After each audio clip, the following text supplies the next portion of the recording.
Hey guys, welcome to 3 and Out. You can check out the podcast below in the description. And here's what I need you to do. Make sure you subscribe to the Volumes YouTube channel to stay up to date to everything we're doing here on 3 and Out and the Volume.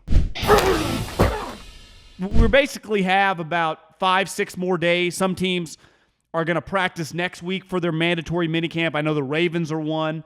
We'll talk about Lamar in a little bit, but the 49ers, for example, I went to their practice earlier this week. They canceled today's practice while I beelined out of there, and I would imagine they're canceling next week. So there are going to be a ton of teams who are, unofficially ready. They're summer break. And the best part about being in the NFL summer break, it's like high school, baby.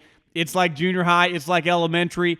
You get 40, 50 days to do whatever you want. Now, you got to stay in shape. I remember, I never played in college football, didn't play in the NFL, but when I was in high school, we had to do this endurance test. And I remember in 9th grade, your first year of playing JV football, I didn't train, and you had to do 10 of these kind of like up and down the field in a certain amount of time, then you got a certain amount of rest. It was like 50 seconds, and then 40 seconds rest, and you had to be able to do 10. I made it like 2. And it was like, welcome to football. Most of these teams now, NFL teams did that, I think, when I was a kid, but most of these teams, these guys are in such good shape. I mean, Nick Bosa showed up for like 2 days, hadn't been around, looked fantastic. These guys are on such a regiment, as they should be.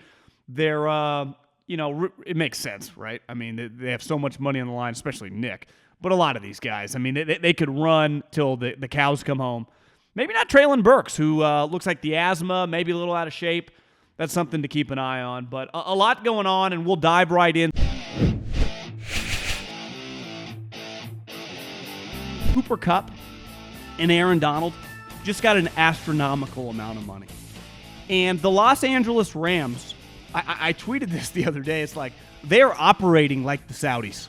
Does a salary cap impact them? And the reality is it does, but their greatest benefit is the amount of actual cash their owner has.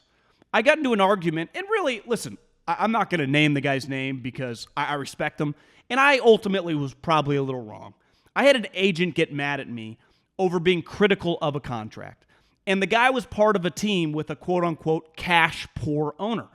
And the simple reality is some cash-poor owners, all these owners now have money because every year the media rights deal, whether you own the Raiders, whether you own the Browns, whether you own whatever team, it would be on the lowest rung of the amount of cash relative to Jerry Jones, Stan Kroenke, right? You still get more money than it's needed for your salary cap, right? Your salary cap's $200 million. They just got $300 million this upcoming. I think it kicks in right before the season. So you have the amount of money to pay all your players. This is not 1987, not 1992, where some teams just didn't have the money. Back in like the mid-2000s, Al Davis did not have the cash to pay Jamarcus Russell. Think about that. Now, Mark Davis, even at this point in time, is at a different point clearly than that with the Vegas Stadium. But relative to cash, he's in the bottom 5. And some of these teams cannot give huge signing bonuses, not because they won't eventually have the money, because when you give a guy a signing bonus, you have to give it to him immediately. So when I give Aaron Donald a 30, 40, Cooper Kupp a 30, $40 million signing bonus, they get their cash in a 2-week period. And then obviously the rest of the money comes over a period of time. And every penny that you guarantee, you have to put into escrow immediately. And Stan Kroenke, who I think a lot of people that follow the NBA think he's very cheap with the Denver Broncos, the Denver Nuggets. He lets executives and coaches go, but he pays the players. And I'd heard Colin say this, and people in the league had talked about this, that he was even hesitant to pay McVay. McVay was not highly paid until this year. I think Les Snead has had to battle for money up until the last couple years. He'll pay the players, but the executives, and I understand it. Now, a coach, you never go cheap on a coach. Look at Dean Spanos. Look why they've underachieved my entire adult life. He always likes to go cheap on a coach. You never go cheap on a coach. It's easy to be like, well, pay the good players. But Stan Kroenke and what the Rams are doing, it shows they have an unlimited amount of cash.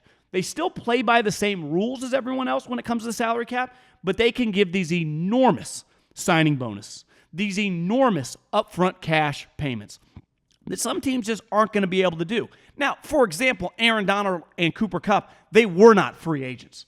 The Rams had their rights. They weren't going anywhere. And Cooper Kupp, who, like, if he didn't get paid, someone asked him, like, were you going to hold out for mandatory minicamp? And he's like, I'd be the first player in NFL history to come to voluntary camps and then not show up for mandatory camps, because if you're not going to mandatory camp, you get fined about $95,000. It's like 16, 31, and then I think 45. So it goes up every day that you miss.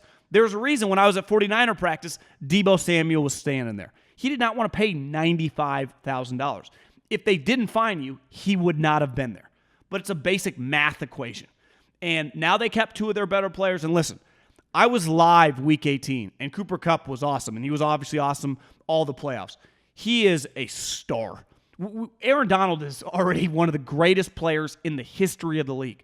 I still think Cooper Kupp, it might just be because he's a wide receiver. You know, he was a small school guy, whatever. I don't think we hold him. Maybe some of you guys in fantasy football do, but it's taken him a little while. After seeing him live, he's as good as anyone in the NFL. Now, he benefits from playing with Matt Stafford. He obviously had his career year this year, having Sean McVay as his coach. But that guy would be a stud for any coach in the league.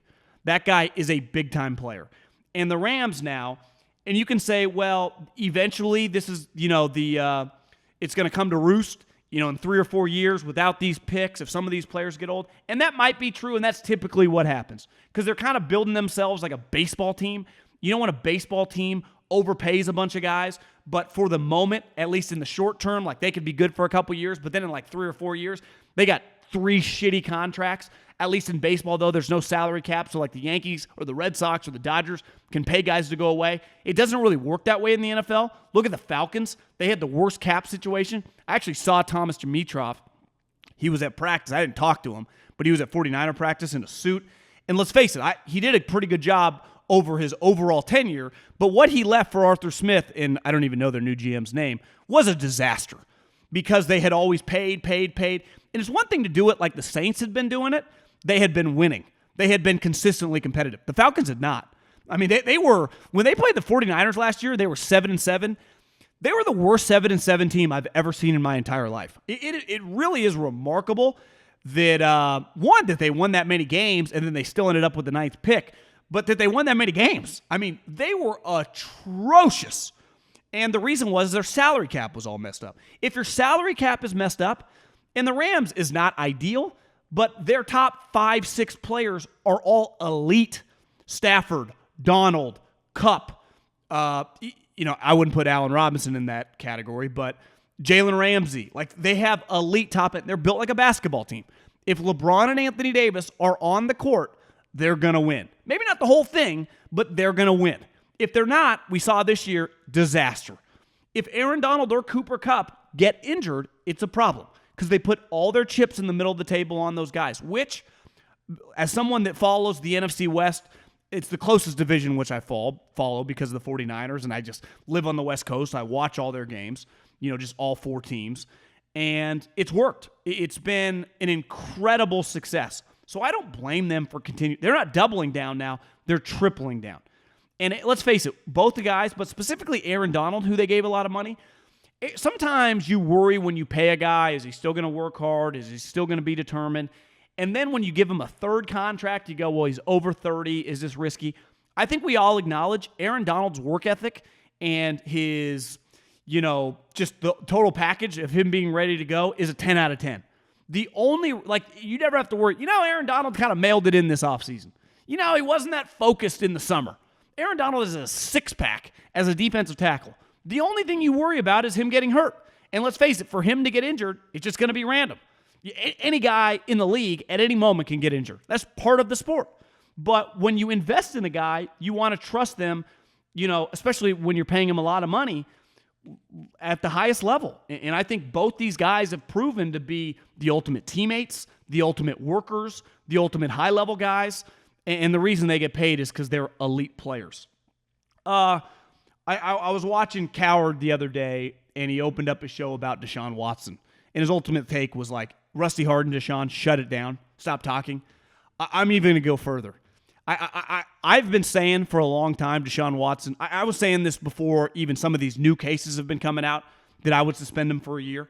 I'm changing my tune. I would suspend him indefinitely. Deshaun Watson, if I was Roger Goodell, I wouldn't put a date on it. I wouldn't say 17 games. I wouldn't say 2 years. I'd say you are suspended indefinitely until this all plays out. Because here's what we know.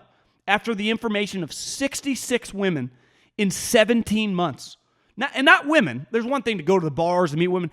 This guy was running a Bernie Madoff level scam with massage therapists to get laid. Let's call a spade a spade. That's the reality here. And think about this. I'm 37 years old. I'm not married, hopefully one day. But I've dated a lot, in my late 20s and throughout my 30s. And every girl is different. I say it all the time. Like, I hate these he said, she said, you never know. And most of these cases, just speaking about the NFL, has always been one guy, one girl. Zeke Elliott and a girl. Roethlisberger and a girl. Kobe and a girl. And it was, these things get ugly. And when they're guilty, I think they're the ultimate scumbags. I've said it forever. If you sexually assault a woman, go to fucking jail. And I said on the flip side, if you make it up as a woman, you deserve to go to jail. But for the most part, these situations that we have talked about over the year, they've been black and white in the sense of it's been a woman versus a guy, a football player versus a lady, a female, a woman, and it's just, we don't know. It's just too. This is 66 women. This guy was running a sexual scam to meet women. Now, some of these women, consensual sex for sure. But you cannot convince me, just humans. Like I said, dated a lot of women. Not everyone moves at the same pace. Not everyone has the same personality. Not everyone is as open. It's pretty clear. Like, you would have to live under a rock to not go, yeah, something probably happened. I mean, let's just be real on this one. And getting back to Roger Goodell, I've said forever, just spend him for a year. Who cares? Who's going to defend him?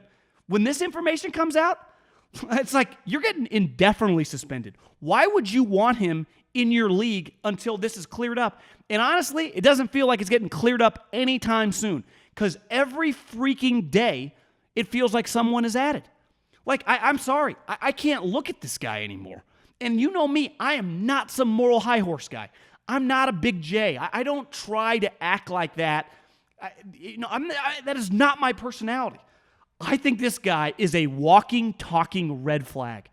And it shows you the Browns, who are just the ultimate desperate franchise, who ironically had the train on the tracks a couple years ago, had an incredible season. They won a playoff game on the road against a division rival. They beat the Pittsburgh Steelers. Now, that year was weird. There weren't fans. It was not normal, but still, that was an incredible accomplishment. To get to the second round of the playoffs, their number one overall pick, who was a quarterback, well, clearly things fell off the rails this year. They do not like Baker Mayfield, who is also a toxic, walking, talking red flag for a completely different reason than Deshaun Watson, but no one will touch him. Obviously, the reason the Browns and all these other teams were interested in Deshaun, because he's really good. But here's the thing. The Browns were the only team to meet these crazy demands of a fully guaranteed contract. And honestly, they may get bailed out if Deshaun gets in serious trouble and the league basically boots him. Because honestly, how could you not think that's on the table? And I would say in a lot of these situations, we've seen a lot of guys come back. They did not have this situation of 24 women in a lawsuit, of 66 massage therapists. Massage therapists. Like, this guy was the Bernie Madoff of sexual massage therapist scams. That's what this guy was doing. And he's been exploited now. And the crazy thing is, from everyone that's ever talked about him, good-looking guy, star quarterback, everyone loved him. Why did he have to resort to this? Is he a weirdo? A whack job? A criminal? I mean, I think it's all on the table right now. And again, if Roger Goodell wants to truly drop the hammer, the PGA Tour tried it today with the Live guy, suspended him forever. Why wouldn't you do that? And if it comes out, this is one of the greatest collusions of women getting together trying to exploit Deshaun Watson for life or for money, you can pivot. But it sure as hell does not feel like that's where we're headed, does it? Let's just fire around the NFL. It's weird to transition from Deshaun Watson to normal topics. But speaking of, Baker Mayfield, someone on Instagram was like, your take on Baker Mayfield, and posted pics of drinking. I didn't have a take. I simply said, if I was advising Baker Mayfield, I would tell him, under no circumstances, when the entire league thinks you're untouchable, toxic, not worthy of trading for, I would not be posting any pictures in the middle of the week of you drinking. I'm not anti-drinking. If you're listening to this on Friday, I'm probably hungover. Going out tonight on Thursday to a dinner, gonna have some drinks, gonna have some cocktails, some wine, some tequila, some vodka. I am pro having a good time. I'm also pro using my head. I'm not a quarterback that no team, this isn't some random quarterback. This isn't Nick Mullins or Trevor Siemian. This guy was the number 1 overall pick in the NFL, who led the Cleveland Browns to the playoffs. And now it's like, well, he makes $18 million? There are 6 quarterbacks in the league that make over 40. A ton of quarterbacks make in the 30s. Jimmy Garoppolo makes 27. 18's nothing. No one will touch the guy. He's untouchable. I don't know why. I don't know the guy, but that's a fact. They had the opportunity for months now to trade for him before the draft, and no one would. The league thinks the guy's toxic. Again, not in a Deshaun Watson terms, but his teammates didn't like him. His team didn't like him. They were out on the guy. And if I was Baker Mayfield, I've said over and over, lay low. I don't need, you don't have to fake it and post pictures of you working out, which I'm sure he is, but do not post pictures of you drinking. I know these GMs. Like, I could get 8 of them on the phone right now. I know the way they think. They look at that stuff and it turns them off. Most of them drink. It's not about having a Coors Light in your hand. It's about, like, does this guy get it? And the simple answer, in the league, they believe he does not. Because if he did, he'd be on another team. It's simple as that. I wasn't trying to be like some, act like I'm better than you shouldn't be partying. That's not what my take was at all. It was like, bro, have a clue, lay low. One thing I saw, Josh McDaniels, the new head coach of the, almost said Oakland Raiders, the Las Vegas Raiders, they've had mandatory minicamp this week. And they have a setup, most teams do, of like several fields. And the reason you have several fields, and a lot of teams that have grass fields, is so you can rotate.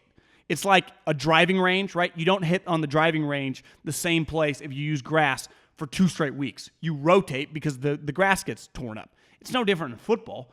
You tear up certain grass. Like, you couldn't have the offensive lineman in the same area if you're using grass every single day all season. You got to rotate. Well, a lot of these, and I've been going to practices now for well over a decade.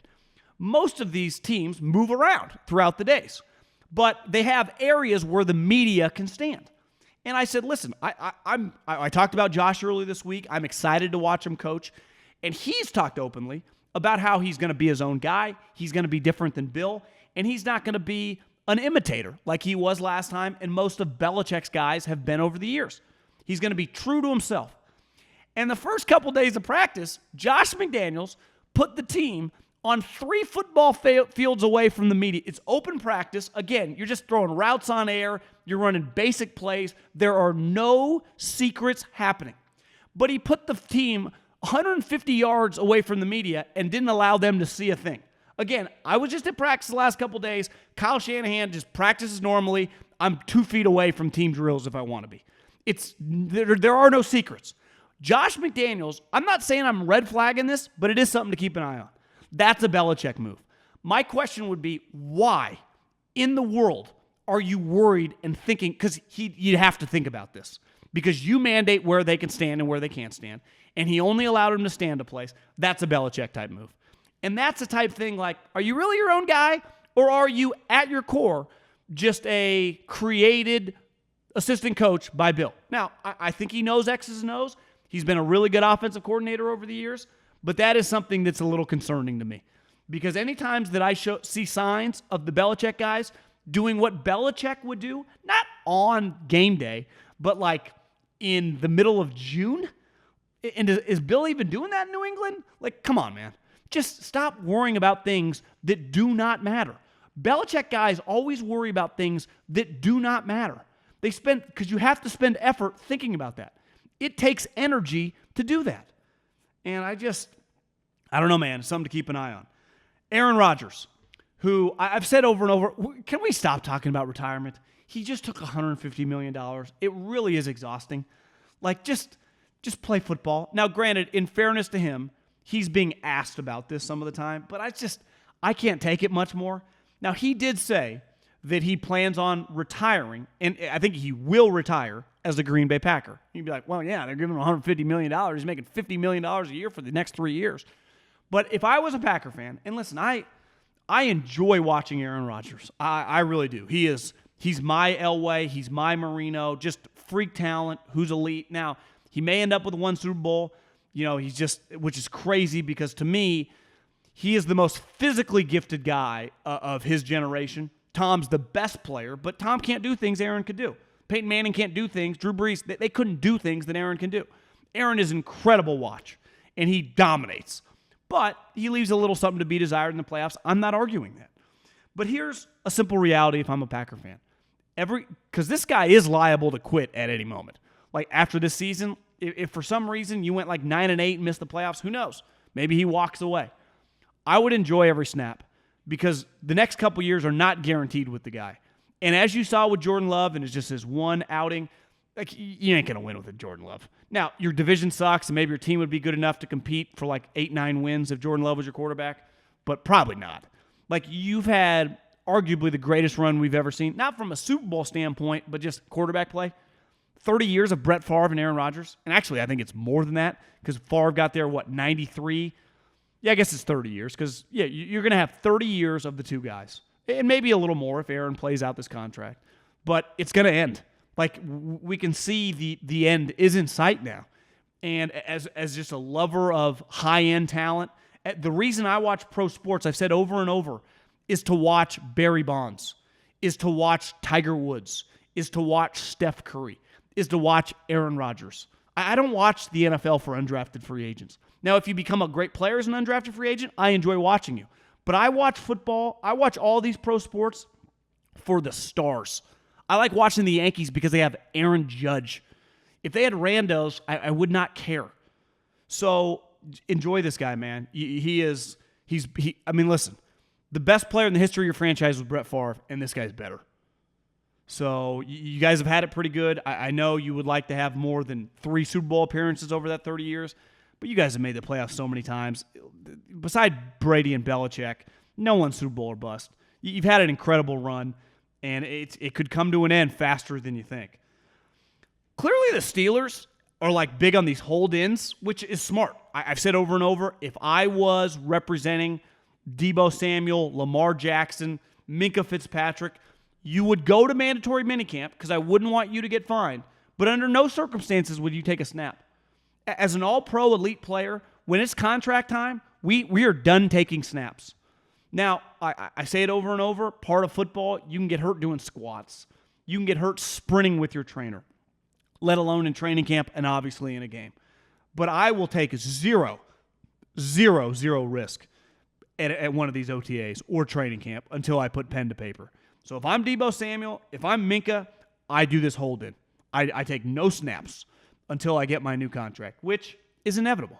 Obviously, Minkah Fitzpatrick, who has become a star defensive back in the league, who they traded a first-round pick for, is going to get extended. But as you saw last year with J.J. Watt's brother, TJ, actually, it's unfair to call him J.J. Watt's brother. He's T.J. Watt. He's an elite player. Held in and got his money. And that's the right move. And the Steelers, they're old school. This is not the Sacramento Kings just giving away free money. The NFL is a tough negotiating business, as any business that's successful should be. You don't just hand out cash, even to highly valued employees. You negotiate. And part of negotiating is this.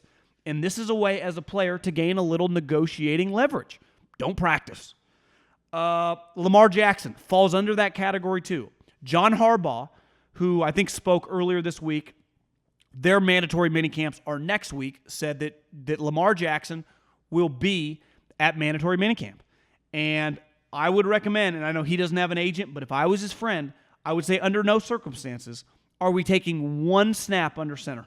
And it's hard. I mean, I saw it. I saw Deebo like itching to get involved. He had his gloves on. He had his cleats on. Now, he didn't have like a jersey on, but you could tell like he wanted.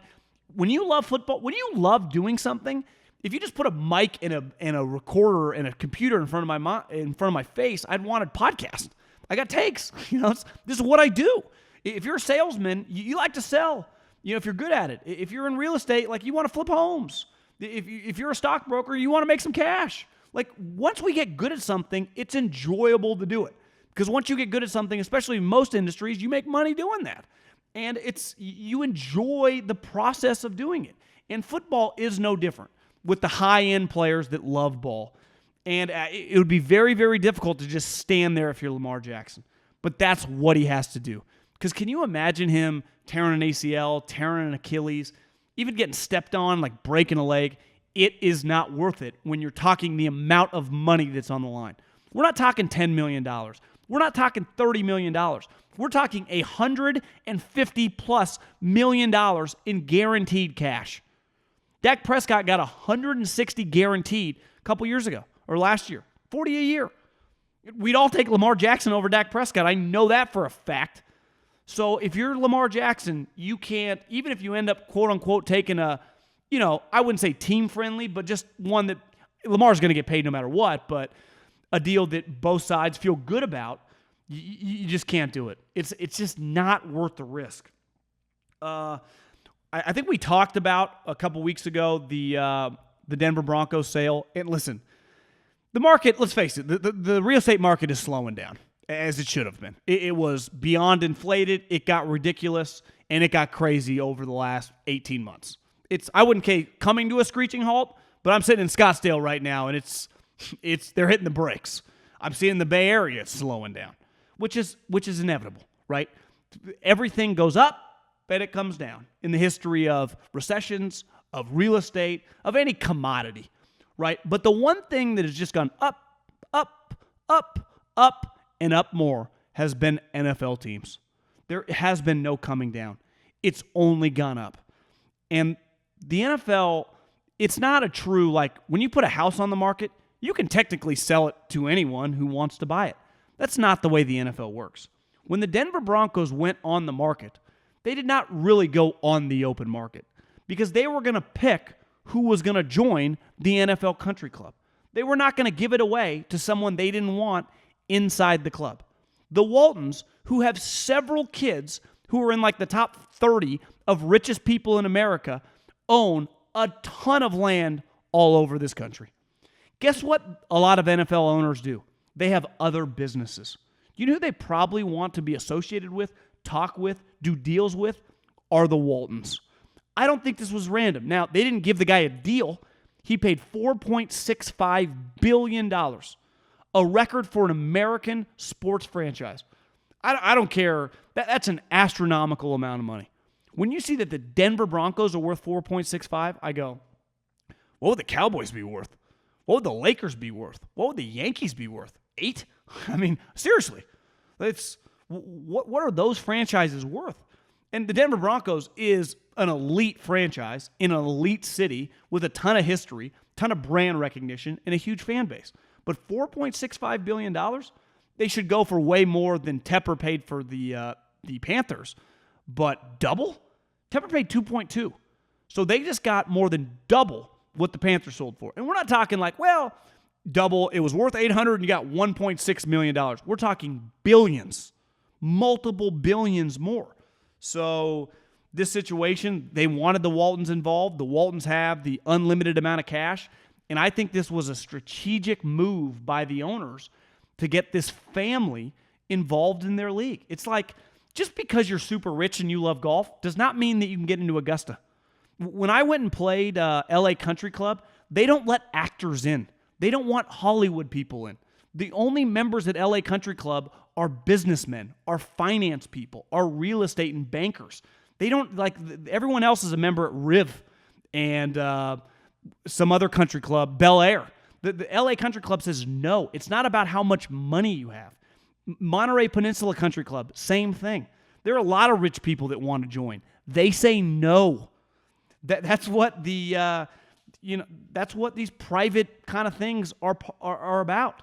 And I would imagine that the top 5 or 6 heavy-hitting owners in the NFL, and also Raj, Jerry, Robert, Kroenke, the Glazer family, the Maras, like, they wanted these guys in the league because there are other people that could afford it, and I'm sure that we're very, very interested.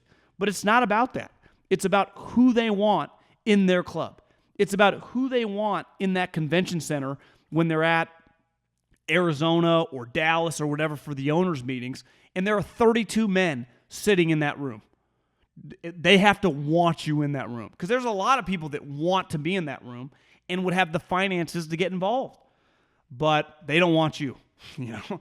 Last but not least, Kyle Shanahan said that Nick Bosa, they haven't even started discussing a contract with him.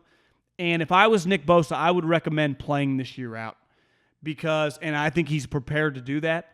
He's only in his third year, going into his, I guess this is going to be his fourth season. So he's done with his 3 years on his rookie contract. He's contract eligible.